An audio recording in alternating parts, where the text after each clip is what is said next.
was really hard for us because we were going from country to country after the Gulf War, and once we landed in Canada, we really needed that support because we didn't have much money and we needed food. We struggled greatly until somebody let us know that the food bank exists and that there's such a service that we could reach out to. Mom was going to school to learn English to improve her life and help us and basically move on in a different country and learn the ins and outs about the country. Personally, my mom is a very shy person and she's never had to reach out to help for anything. She's very independent, hardworking. And when we arrived to Canada and we were in that circumstance, it was very, very difficult for her, to the point that she wasn't able to physically go there herself. People had delivered it to us, and also we didn't have a vehicle. And I remember when the food was being delivered, she would actually be tucked away and she would cry from embarrassment. When the food bank came and we opened the hamper, and the most special moment for me was the time that watching my siblings, watching my mother have a smile on her face because she received food for her children.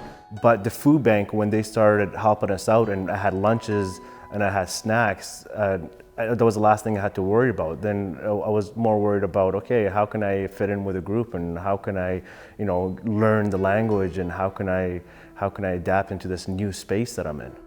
When we reached out to the food bank, there was no judgment, there was no discrimination, there was no requirements that we had to meet in terms of what religion or race or ethnicity. They saw that we had the need and they helped out. The first Christmas that we had in Canada was probably the most magical thing I've ever experienced. There was lights flashing and there were houses covered in lights. There was decorations everywhere.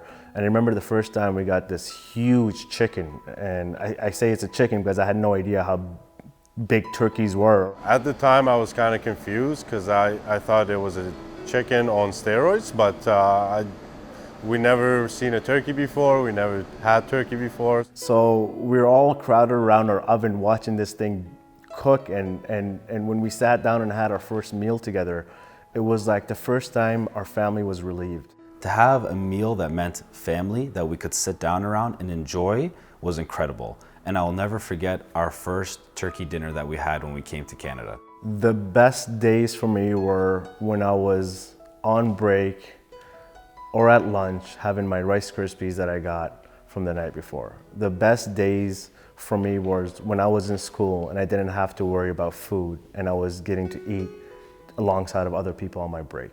My brother Hani, he enjoyed Rice Krispies, and we could have fought over Rice Krispies because he loved them so much.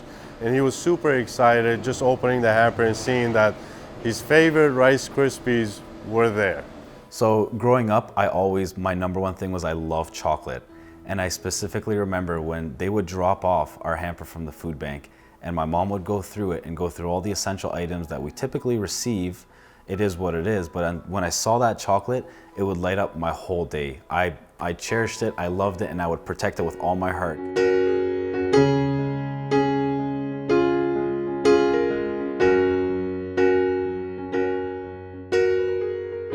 We keep coming back to the food bank because we see firsthand what a big machine it is and how many people it supports. The amount of support that it distributes to hundreds of organizations and that reaches out to thousands of people within our community. So when we got the initial contract with the food bank and we began our meetings and we started doing site inspections and working there, what really hit close to home was the tremendous traffic. And we thought if there's anything we can do, we should, and we did. We want to be their backbone. They do what they do best, which is helping people, and we do what we do best, which is construction and maintenance. If you can imagine if every person in the city of Edmonton just donated $2, how much that would help the food bank to be able to purchase supplies, organize volunteers, pay for all the expenses that they have.